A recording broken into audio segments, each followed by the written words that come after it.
still have to do a lot of studying.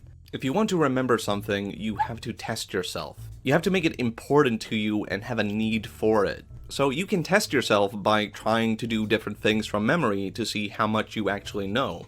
And then when you see what is wrong, you can study it again to correct it. And there's nothing wrong with catching yourself not knowing something, or having made a mistake. All of this is part of the learning process. There's always going to be mistakes, because mistakes are a part of how we learn. But a problem that can happen with creative people is that they become too trusting of their right side intuition, to the point where you now refuse to learn something new because your intuition is misleading. Repeating something you already know well is pretty easy, so it can feel like you have already mastered something when you actually have not.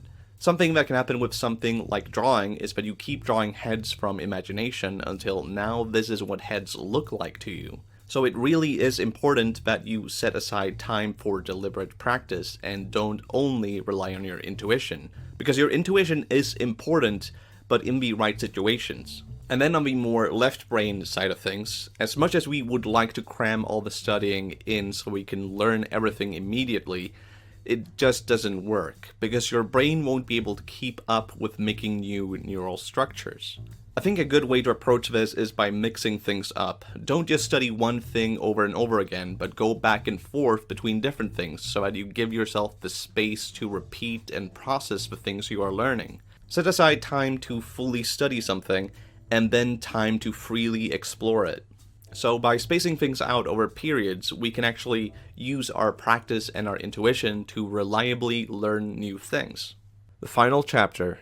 Everything is about the process. It's perfectly normal to procrastinate, because things feel unpleasant, especially if they are really new to us. Maybe for a long time you wanted to make music, but you haven't made any steps towards making music. You don't know anything about music, you don't know where to start. It's this big overpowering thing, and in comparison even the first steps feel so tiny. But if you were to focus right now, not so much on everything unpleasant up ahead, but what you could learn right now, maybe you could open up a music software and just get acquainted with it. What if you bought a smaller instrument just to play around with and have fun with? What if you did something that works with where you are right now in the present moment? Because the thing is, when we expect the initial pain of learning something new, we expect everything after that to be just as painful. Maybe you don't have any highly developed talents and skills, but you have these artists you look up to, and more than anything you want to have those skills. You want to have what they have, but you can't have that right now.